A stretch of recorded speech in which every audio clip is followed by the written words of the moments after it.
تفہیم القرآن سید ابوالعلا مودودی سورہ انعام آیات 141 تا 156۔ اعوذ باللہ من الشیطان الرجیم، بسم اللہ الرحمن الرحیم۔ وَهُوَ الَّذِي أَنشَأَ جَنَّاتٍ مَعْرُوشَاتٍ وَغَيْرَ مَعْرُوشَاتٍ۔ ترجمہ: وہ اللہ ہی ہے جس نے طرح طرح کے باغ اور تاکستان پیدا کیے۔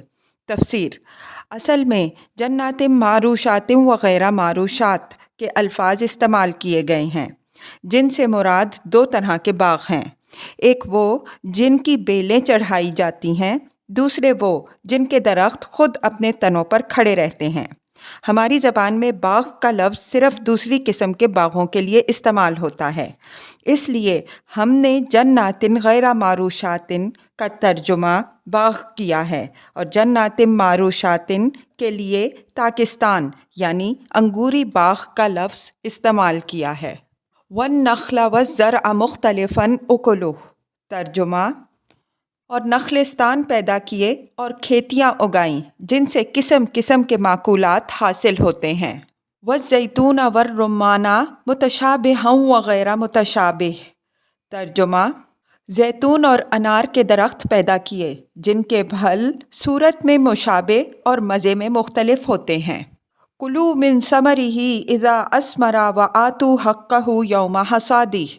ترجمہ: کھاؤ ان کی پیداوار جب کہ یہ پھلیں، اور اللہ کا حق ادا کرو جب ان کی فصل کاٹو۔ وَلَا تُسْرِفُوا۔ ترجمہ: اور حد سے نہ گزرو۔ إِنَّهُ لَا يُحِبُّ الْمُسْرِفِينَ۔ ترجمہ: اللہ حد سے گزرنے والوں کو پسند نہیں کرتا۔ وَمِنَ الْأَنْعَامِ حَمُولَةً وَفَرْشًا۔ ترجمہ: پھر وہی ہے جس نے مویشیوں میں سے وہ جانور بھی پیدا کیے جن سے سواری اور بار برداری کا کام لیا جاتا ہے، اور وہ بھی جو کھانے اور بچھانے کے کام آتے ہیں۔ تفسیر: اصل میں لفظ فرش استعمال ہوا ہے۔ جانوروں کو فرش کہنا یا اس رعایت سے ہے کہ وہ چھوٹے قد کے ہیں اور زمین سے لگے ہوئے چلتے ہیں، یا اس رعایت سے کہ وہ ذبح کے لیے زمین پر لٹائے جاتے ہیں، یا اس رعایت سے کہ ان کی کھالوں اور ان کے بالوں سے فرش بنائے جاتے ہیں۔ کُلُوا مِمَّا رَزَقَكُمُ اللَّهُ وَلَا تَتَّبِعُوا خُطُوَاتِ الشَّيْطَانِ۔ ترجمہ: کھاؤ ان چیزوں میں سے جو اللہ نے تمہیں بخشی ہیں اور شیطان کی پیروی نہ کرو۔ إِنَّهُ لَكُمْ عَدُوٌّ مُّبِينٌ۔ ترجمہ: کہ وہ تمہارا کھلا دشمن ہے۔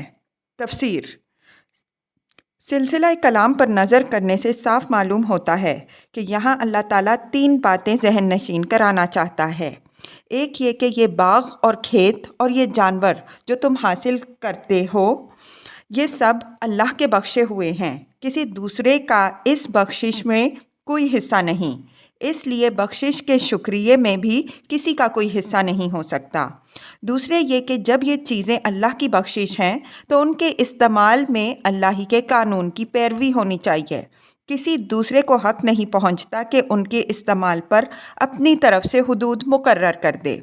اللہ کے سوا کسی اور کی مقررہ کردہ رسموں کی پابندی کرنا اور اللہ کے سوا کسی اور کے آگے شکر نعمت کی نظر پیش کرنا ہی حد سے گزرنا ہے، اور یہی شیطان کی پیروی ہے۔ تیسرے یہ کہ یہ سب چیزیں اللہ نے انسان کے کھانے پینے اور استعمال کرنے کے لیے پیدا کی ہیں، اس لیے نہیں پیدا کی کہ انہیں خواہ مخواہ حرام کر لیا جائے۔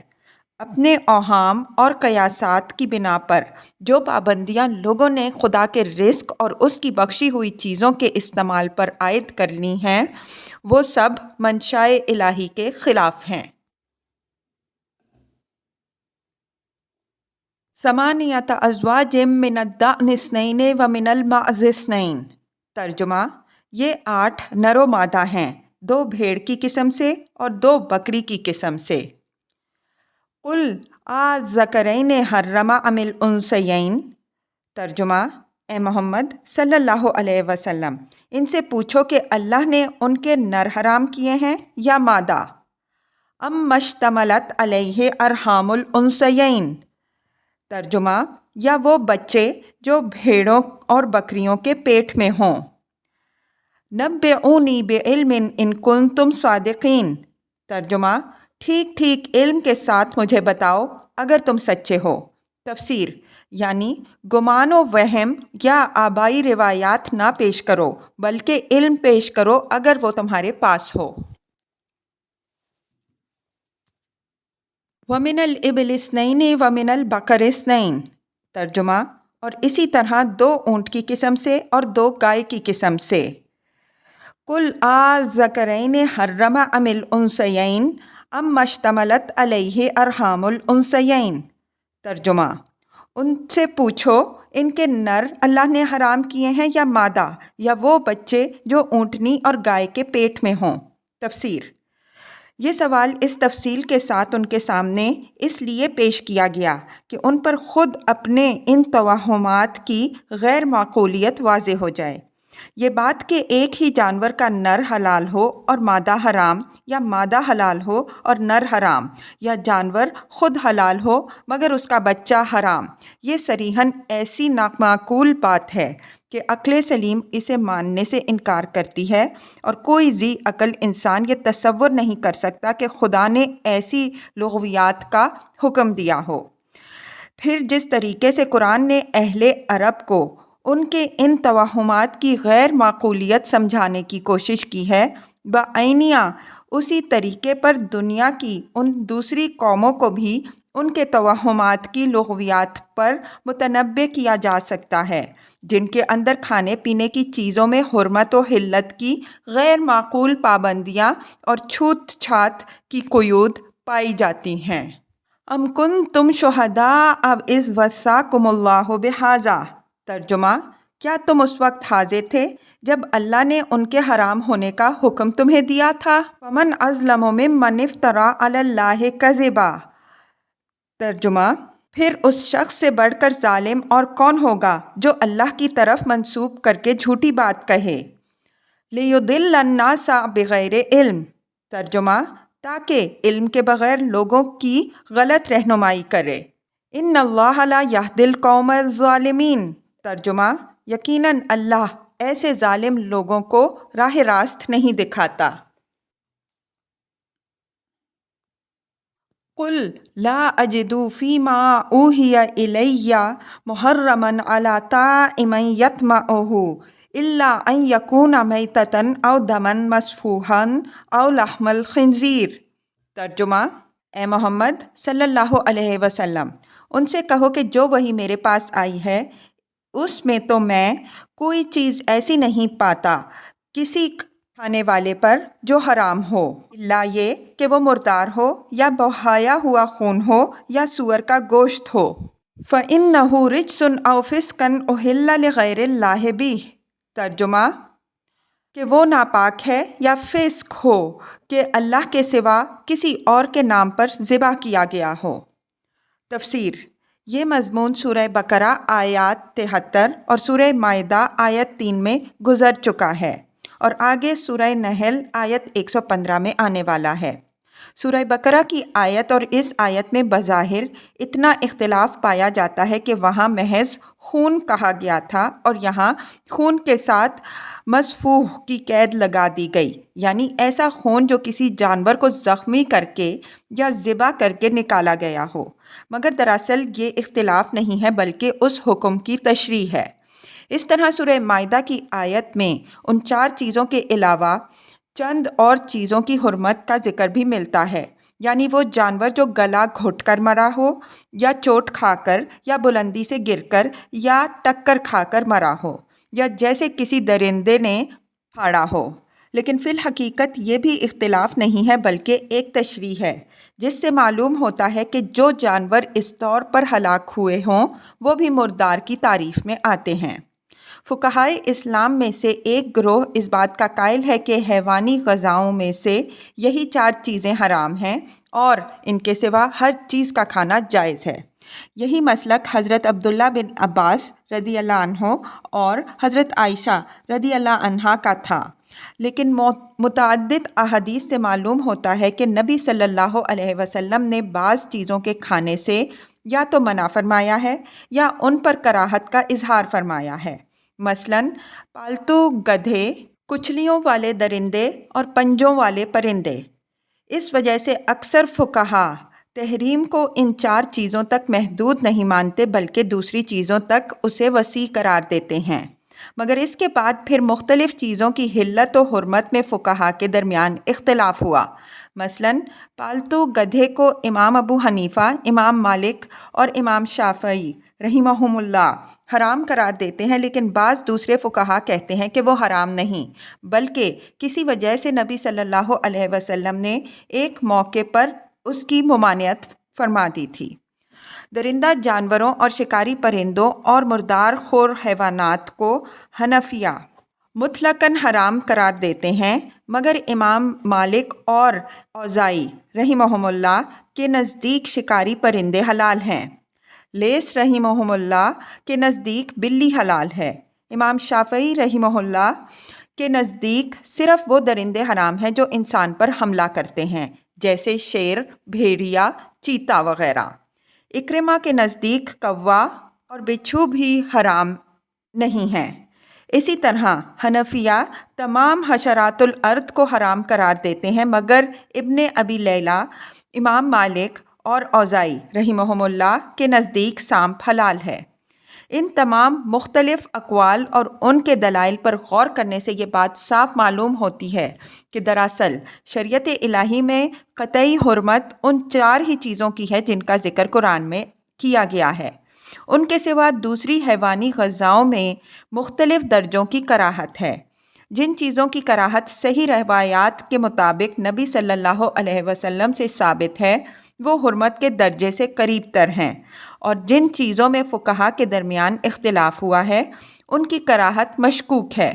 رہی طبعی کراہت جس کی بنا پر بعض اشخاص بعض چیزوں کو کھانا پسند نہیں کرتے، یا طبقاتی کراہت جس کی بنا پر انسانوں کے بعض طبقے بعض چیزوں کو ناپسند کرتے ہیں، یا قومی کراہت جس کی بنا پر بعض قومیں بعض چیزوں سے نفرت کرتی ہیں، تو شریعت الہی کسی کو مجبور نہیں کرتی کہ وہ خواہ مخواہ ہر اس چیز کو ضرور ہی کھائے جو حرام نہیں کی گئی، اور اسی طرح شریعت کسی کو یہ حق بھی نہیں دیتی کہ وہ اپنی کراہت کو قانون قرار دے اور ان لوگوں پر الزام عائد کرے جو ایسی غذائیں استعمال کرتے ہیں جنہیں وہ ناپسند کرتا ہے۔ فَمَنِ اضْطُرَّ غَيْرَ بَاغٍ وَلَا عَادٍ فَإِنَّ رَبَّكَ غَفُورٌ رَحِيمٌ۔ ترجمہ: پھر جو شخص مجبوری کی حالت میں کوئی چیز ان میں سے کھا لے بغیر اس کے کہ وہ نافرمانی کا ارادہ رکھتا ہو اور بغیر اس کے کہ وہ حد ضرورت سے تجاوز کرے، تو یقیناً تمہارا رب درگزر سے کام لینے والا اور رحم فرمانے والا ہے۔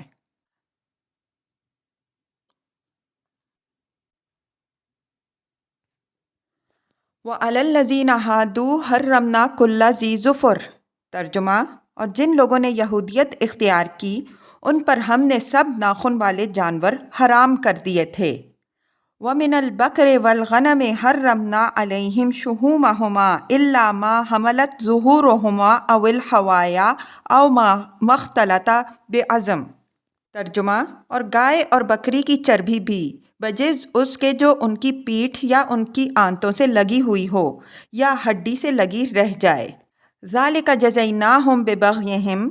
ترجمہ: یہ ہم نے ان کی سرکشی کی سزا انہیں دی۔ تفسیر: یہ مضمون قرآن مجید میں 3 مقامات پر بیان ہوا ہے۔ سورہ آل عمران میں فرمایا، کھانے کی یہ ساری چیزیں جو شریعت محمدی صلی اللہ علیہ وسلم میں حلال ہیں بنی اسرائیل کے لیے بھی حلال تھیں، البتہ بعض چیزیں ایسی تھیں جنہیں تورات کے نازل کیے جانے سے پہلے اسرائیل علیہ السلام نے خود اپنے اوپر حرام کر لیا تھا۔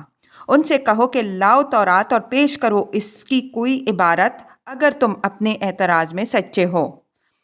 آیت 93۔ پھر سورہ نساء میں فرمایا کہ بنی اسرائیل کے جرائم کی بنا پر ہم نے بہت سی وہ پاک چیزیں ان پر حرام کر دیں جو وہ پہلے ان کے لیے حلال تھیں۔ آیت 160۔ اور یہاں ارشاد ہوا ہے کہ ان کی سرکشیوں کی پاداش میں ہم نے ان پر تمام ناخن والے جانور حرام کیے اور بکری اور گائے کی چربی بھی ان کے لیے حرام ٹھہرا دی۔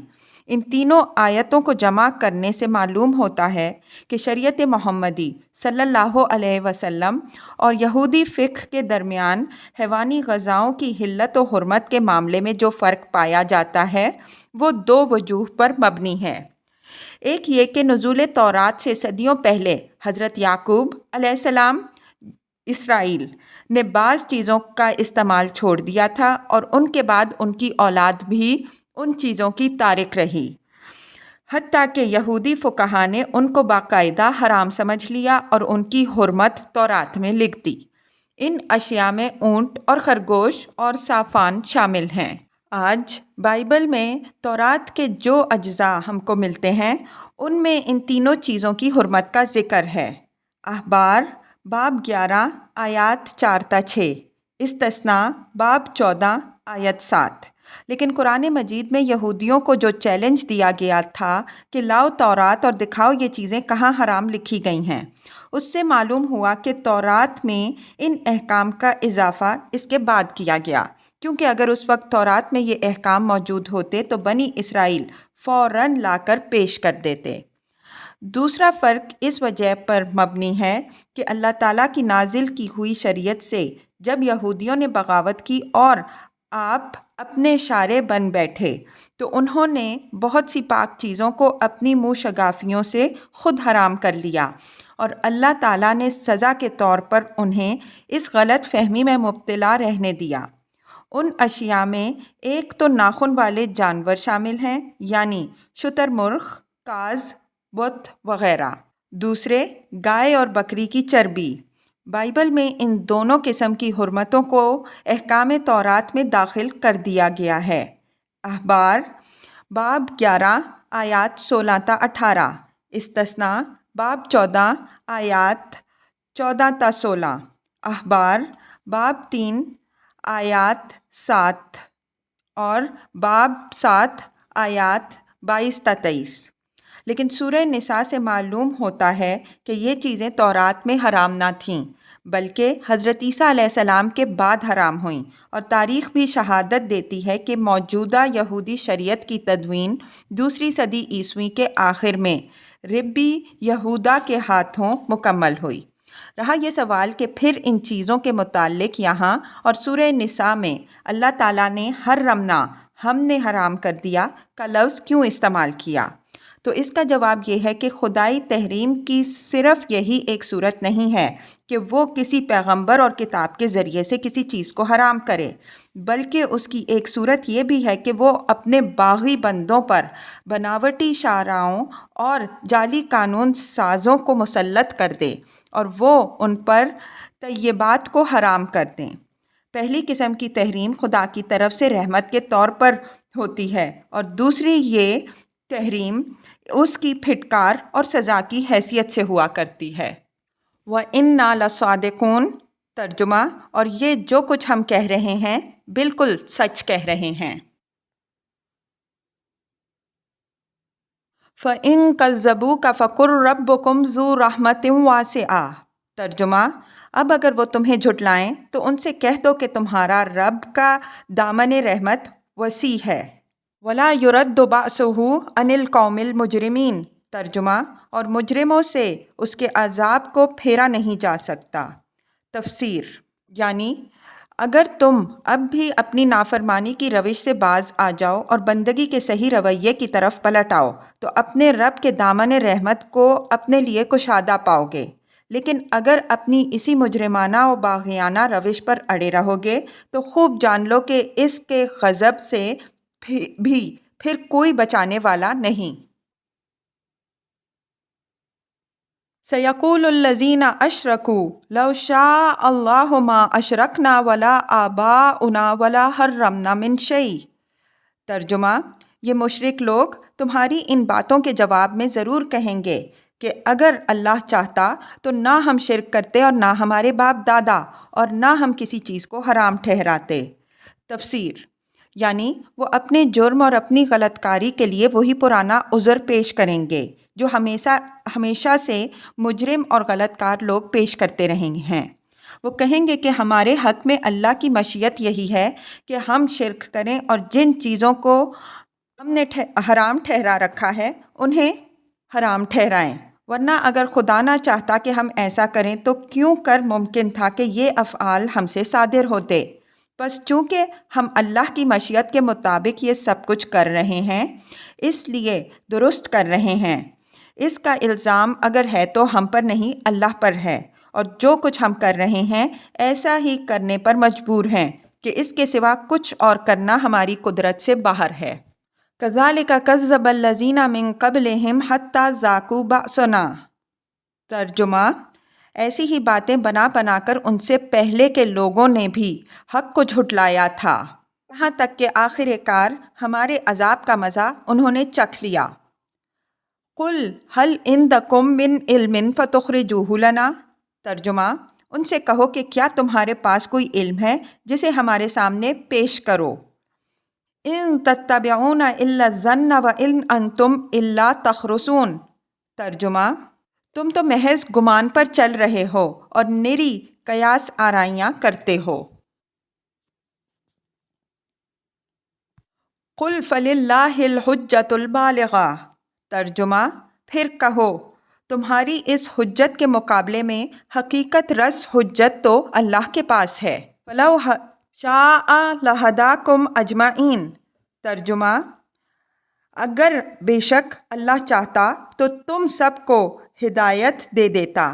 تفسیر: یہ ان کے عذر کا مکمل جواب ہے۔ اس جواب کو سمجھنے کے لیے اس کا تجزیہ کر کے دیکھنا چاہیے۔ پہلی بات یہ فرمائی کہ اپنی غلط کاری اور گمراہی کے لیے مشیت الہی کو معذرت کے طور پر پیش کرنا اور اسے بہانہ بنا کر صحیح رہنمائی کو قبول کرنے سے انکار کرنا مجرموں کا قدیم شیوا رہا ہے، اور اس کا انجام یہ ہوا ہے کہ آخر کار وہ تباہ ہوئے اور حق کے خلاف چلنے کا برا نتیجہ انہوں نے دیکھ لیا۔ پھر فرمایا کہ یہ عذر جو تم پیش کر رہے ہو یہ دراصل علم حقیقت پر مبنی نہیں بلکہ محض گمان اور تخمینہ پر ہے۔ تم نے محض مشیت کا لفظ کہیں سے سن لیا اور اس پر قیاسات کی ایک عمارت کھڑی کر لی۔ تم نے یہ سمجھا ہی نہیں کہ انسان کے حق میں فی الواقع اللہ کی مشیت کیا ہے۔ تم مشیت کے معنی یہ سمجھ رہے ہو کہ چور اگر مشیت الہی کی تحت چوری کر رہا ہے تو وہ مجرم نہیں، کیونکہ اس نے یہ فعل خدا کی مشیت کے تحت کیا ہے، حالانکہ دراصل انسان کے حق میں خدا کی مشیت یہ ہے کہ وہ شکر اور کفر، ہدایت اور ضلالت، طاعت اور معصیت میں جو راہ بھی اپنے لیے منتخب کرے خدا وہی راہ اس کے لیے کھول دے گا، اور پھر غلط یا صحیح جو کام بھی انسان کرنا چاہے گا خدا اپنی عالمگیر مصلحتوں کا لحاظ کرتے ہوئے جس حد تک مناسب سمجھے گا اسے اس کام کا اذن اور اس کام کی توفیق بخش دے گا۔ لہٰذا اگر تم اور تمہارے باپ دادا نے مشیت الہی کے تحت شرک اور تحریم طیبات کی توفیق پائی تو اس کے یہ معنی ہرگز نہیں ہے کہ تم لوگ اپنے ان اعمال کے ذمہ دار اور جواب دہ نہیں ہو۔ اپنے غلط انتخاب راہ اور اپنے غلط ارادے اور سعی کے ذمہ دار تو تم خود ہی ہو۔ آخر میں ایک ہی فقرے کے اندر کانٹے کی بات بھی فرما دی کہ قُلْ فَلِلَّهِ الْحُجَّةُ الْبَالِغَةُ وَلَوْ شَاءَ لَهَدَاكُمْ أَجْمَعِينَ، یعنی تم اپنی معذرت میں یہ حجت پیش کرتے ہو کہ اگر اللہ چاہتا تو ہم شرک نہ کرتے۔ اس سے پوری بات ادا نہیں ہوتی۔ پوری بات کہنا چاہتے ہو تو یوں کہو کہ اگر اللہ چاہتا تو تم سب کو ہدایت دے دیتا۔ بالفاظ دیگر تم خود اپنے انتخاب سے راہ راست اختیار کرنے پر تیار نہیں ہو، بلکہ یہ چاہتے ہو کہ خدا نے جس طرح فرشتوں کو پیدائشی راست رو بنایا ہے اس طرح تمہیں بھی بنا دے۔ تو بے شک اگر اللہ کی مشیت انسان کے حق میں یہ ہوتی تو وہ ضرور ایسا کر سکتا تھا، لیکن یہ اس کی مشیت نہیں ہے۔ لہٰذا جس گمراہی کو تم نے اپنے لیے خود پسند کیا ہے اللہ بھی تمہیں اسی میں پڑا رہنے دے گا۔ قُلْ هَلُمَّ شُهَدَاءَكُمُ الَّذِينَ يَشْهَدُونَ أَنَّ اللَّهَ حَرَّمَ هَٰذَا۔ ترجمہ: ان سے کہو لاؤ اپنے وہ گواہ جو اس بات کی شہادت دیں کہ اللہ ہی نے ان چیزوں کو حرام کیا ہے۔ فَإِن شَهِدُوا فَلَا تَشْهَدْ مَعَهُمْ۔ ترجمہ: پھر اگر وہ یہ شہادت دے دیں تو تم ان کے ساتھ شہادت نہ دینا۔ تفسیر: یعنی اگر وہ شہادت کی ذمہ داری کو سمجھتے ہیں اور جانتے ہیں کہ شہادت اسی بات کی دینی چاہیے جس کا آدمی کو علم ہو، تو وہ کبھی یہ شہادت دینے کی جرت نہ کریں گے کہ کھانے پینے پر یہ قیود جو ان کے ہاں رسم کے طور پر رائج ہیں، اور یہ پابندیاں کہ فلاں چیز کو فلاں نہ کھائے اور فلاں چیز کو فلاں ہاتھ نہ لگائے، یہ سب اللہ کی مقرر کردہ ہیں۔ لیکن اگر یہ لوگ شہادت کی ذمہ داری کو محسوس کیے بغیر اتنی ڈھٹائی پر اتر آئیں کہ اللہ کا نام لے کر جھوٹی شہادت دینے میں بھی تامل نہ کریں، تو ان کے اس جھوٹ میں تم ان کے ساتھی نہ بنو، کیونکہ ان سے یہ شہادت اس لیے طلب نہیں کی جا رہی کہ اگر یہ شہادت دے دیں تو تم ان کی بات مان لو گے، بلکہ اس غرض سے لی جا رہی ہے کہ ان میں سے جن لوگوں کے اندر کچھ بھی راست بازی موجود ہے، ان سے جب کہا جائے گا کہ کیا واقعی تم سچائی کے ساتھ اس بات کی شہادت دے سکتے ہو کہ یہ ضوابط خدا کے مقرر کیے ہوئے ہیں، تو وہ اپنی رسموں کی حقیقت پر غور کریں گے، اور جب ان کے من جانب اللہ ہونے کا کوئی ثبوت نہ پائیں گے تو ان فضول رسموں کی پابندی سے باز آ جائیں گے۔ وَلَا تَتَّبِعْ أَهْوَاءَ الَّذِينَ كَذَّبُوا بِآيَاتِنَا۔ ترجمہ: اور ہرگز ان لوگوں کی خواہشات کے پیچھے نہ چلنا جنہوں نے ہماری آیات کو جھٹلایا۔ وَالَّذِينَ لَا يُؤْمِنُونَ بِالْآخِرَةِ وَهُمْ بِرَبِّهِمْ يَعْدِلُونَ۔ ترجمہ: اور جو آخرت کے منکر ہیں اور جو دوسروں کو اپنے رب کا ہمسر بناتے ہیں۔ قُلْ تَعَالَوْا اَتْلُو مَا حَرَّمَ رَبُّكُمْ عَلَيْكُمْ۔ ترجمہ: اے محمد صلی اللہ علیہ وسلم، ان سے کہو کہ آؤ میں تمہیں سناؤں تمہارے رب نے تم پر کیا پابندیاں عائد کی ہیں۔ تفسیر: یعنی تمہارے رب کی عائد کی ہوئی پابندیاں وہ نہیں ہیں جن میں تم گرفتار ہو، بلکہ اصل پابندیاں یہ ہیں جو اللہ نے انسانی زندگی کو منضبط کرنے کے لیے عائد کی ہیں، اور جو ہمیشہ سے شرائع الہیہ کی اصول رہی ہیں۔ اللہ تشرکوا بہ شیئا۔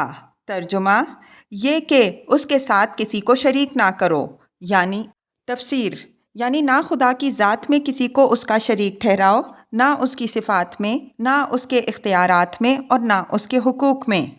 ذات میں شرک یہ ہے کہ جوہر الوہیت میں کسی کو حصے دار قرار دیا جائے۔ مثلاً نصارہ کا عقیدہ تثلیث، مشرکین عرب کا فرشتوں کو خدا کی بیٹیاں قرار دینا، اور دوسرے مشرکین کا اپنے دیوتاؤں اور دیویوں کو اور اپنے شاہی خاندانوں کو جن سے الہہ کے افراد قرار دینا، یہ سب شرک فی الذات ہے۔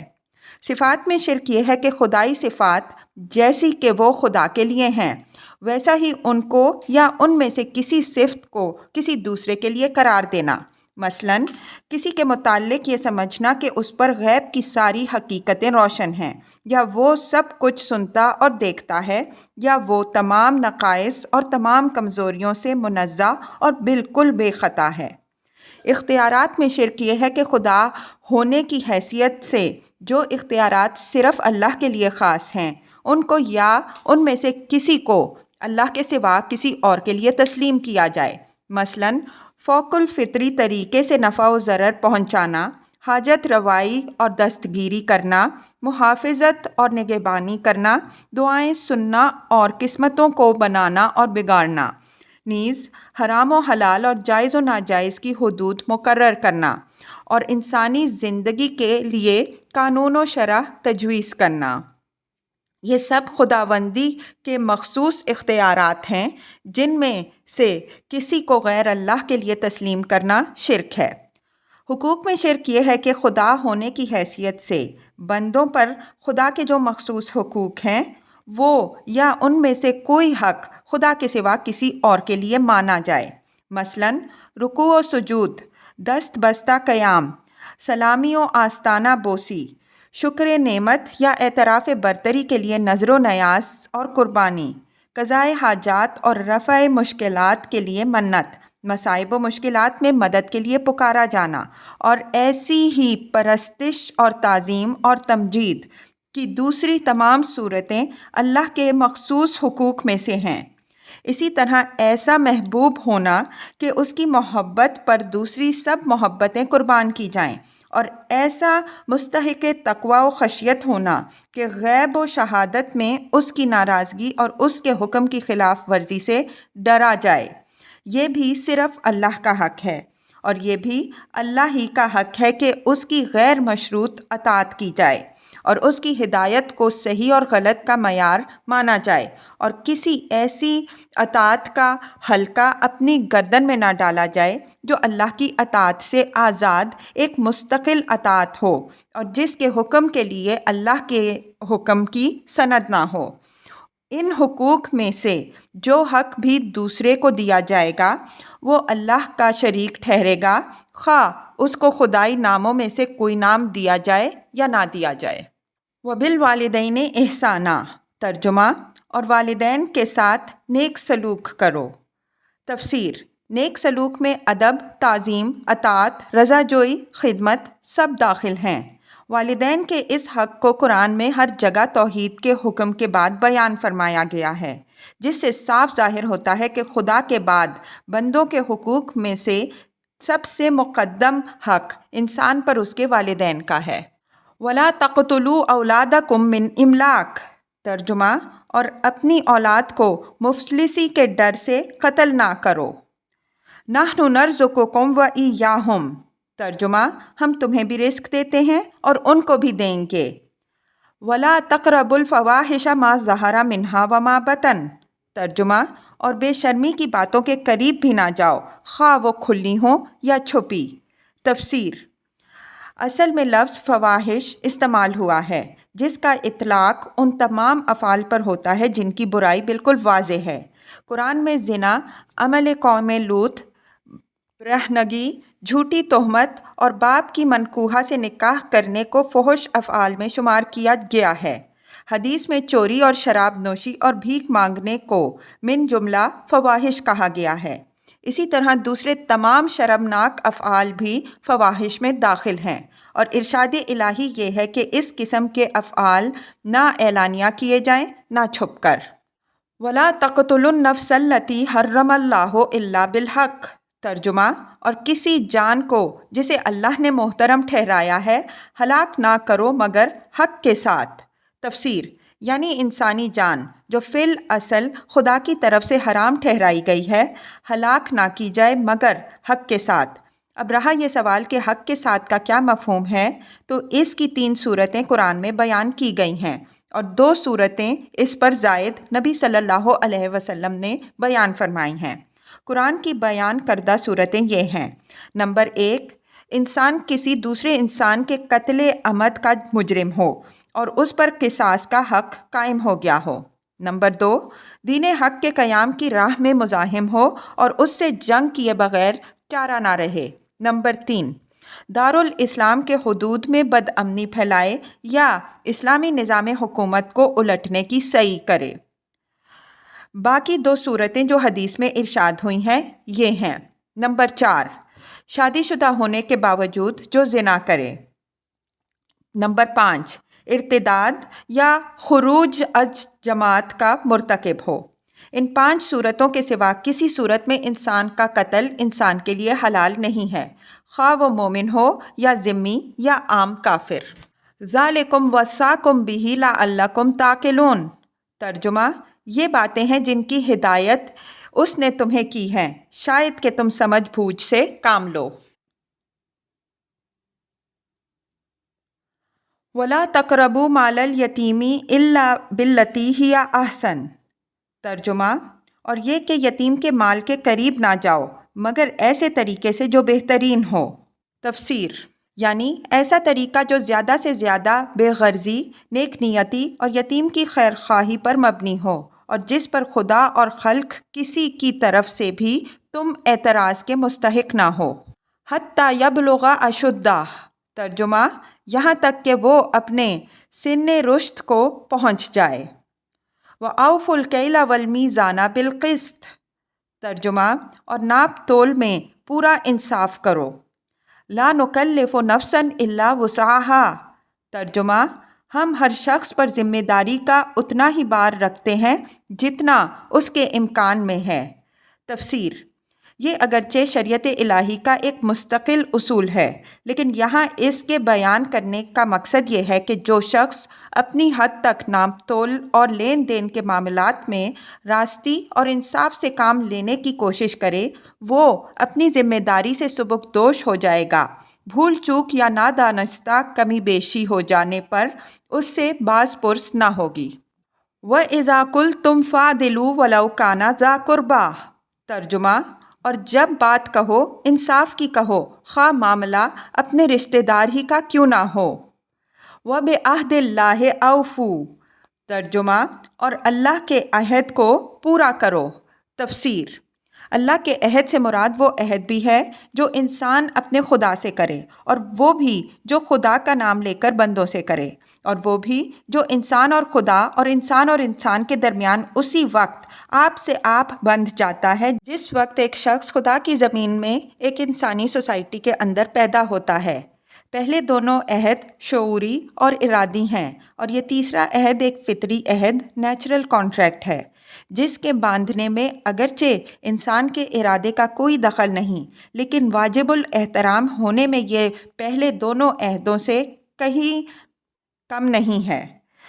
کسی شخص کا خدا کے بخشے ہوئے وجود سے، اس کی عطا کی ہوئی جسمانی و نفسانی قوتوں سے، اس کے دیے ہوئے جسمانی آلات سے، اور اس کی پیدا کی ہوئی زمین اور رزق اور ذرائع سے فائدہ اٹھانا، اور ان مواقع زندگی سے متمتع ہونا جو قوانین قدرت کی بدولت فراہم ہوتے ہیں، خود بخود فطرتاً خدا کے کچھ حقوق اس پر عائد کر دیتا ہے۔